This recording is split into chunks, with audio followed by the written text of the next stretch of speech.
Nakanaka 10. You are so butch. So for me, 10. Mahal kita 9. I love your ground 8 for me. Mama 10. I love you 9. Mazarap 10 for me. Outstanding 10 for me. Maganda 10 for me. We are same color, so 10 for me.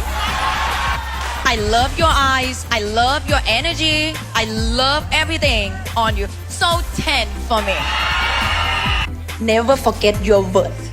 Rise, grow, and turn out into strength. One day, your success will be your gift to your success. ขอแก้ได้ไหมคะหนูตื่นเต้นค่ะ แต่หนู confident ค่ะว่าหนู improve a lot ขอบคุณเพื่อนๆด้วยนะคะ Never give up Never forget your worth Rise, grow and turn out into strength One day your success will be your gift to yourself Thank you for the food daw. Ay! Isang lamo, isang lamo! Isang la!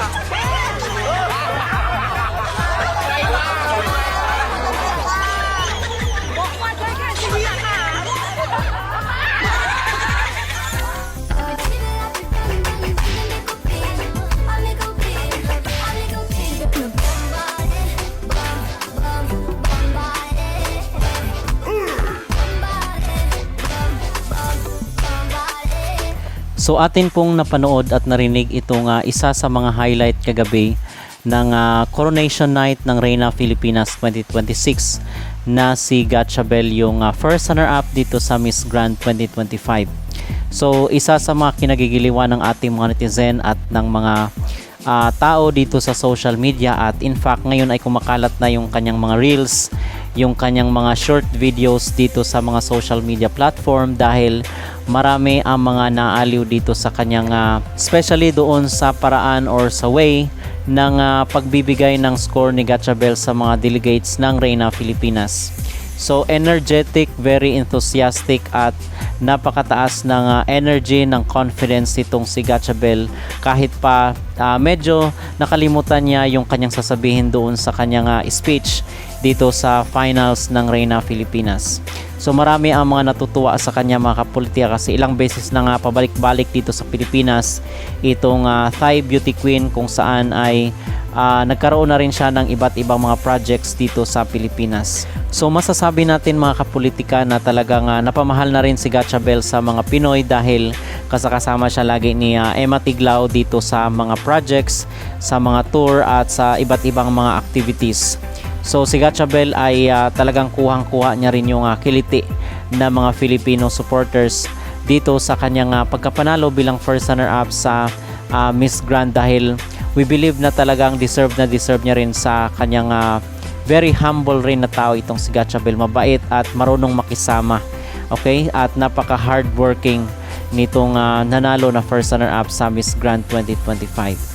So, suportahan rin po natin itong kanyang mga social media account at isa sa mga maituturing natin na success ni Gatchabel ay yung suporta ng mga Pilipino fans dito sa kanyang especially sa kanyang mga social media platforms na kung saan is meron na siyang milyon-milyong followers dito sa kanyang social media. So marami rin po ang natutuwa dahil halos lahat binigyan niya ng 10 mga kapolitika at parang lahat ata ng contestant doon sa Reyna Filipinas ay gustong-gusto nitong si Gatchabel kung kaya mahal na mahal siya ng audience doon at yung mga netizen dito sa social media.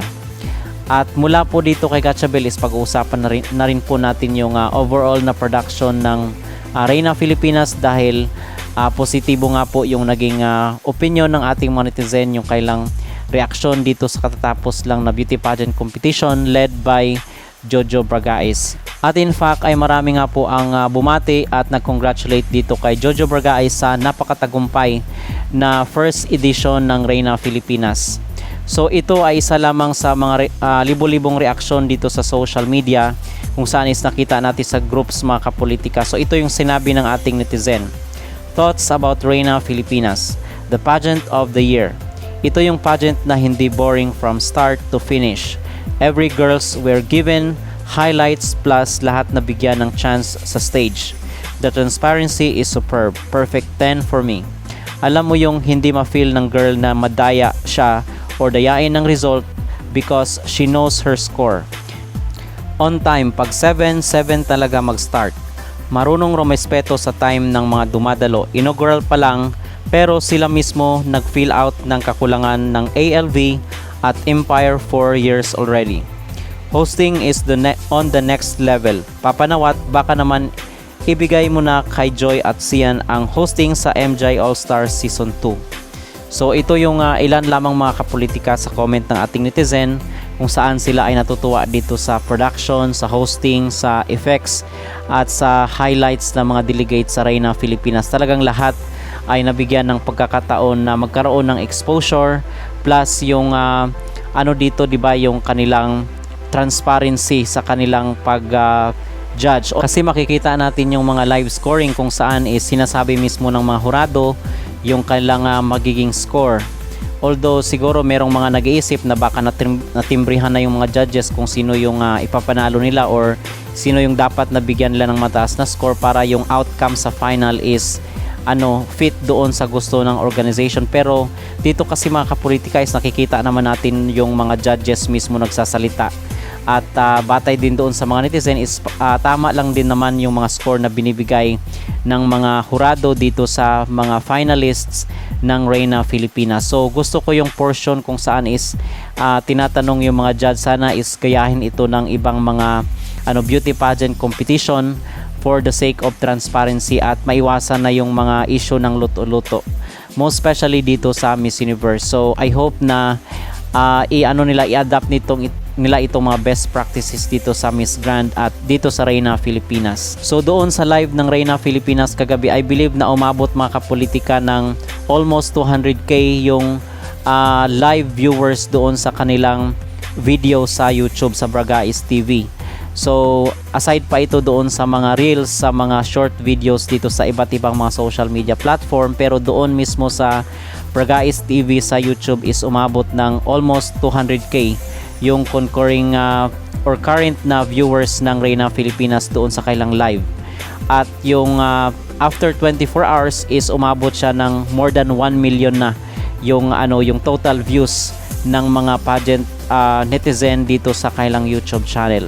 So imagine mga kapolitika, inaugural pa lang ay marami nang napabilib at marami ang humanga at positibo yung reaksyon ng ating mga pageant supporters dito sa Reyna Filipinas. How much more ang ine-expect natin sa mga susunod na taon. At sana is i-consider ng Reyna Filipinas yung ating suggestion before na sana is pumunta sila sa mga probinsya at hopefully is meron pang mga bigating pangalan ang sasali ito sa Reyna Filipinas sa mga susunod na taon. Pero yung ayaw naman is wag na lang pilitin.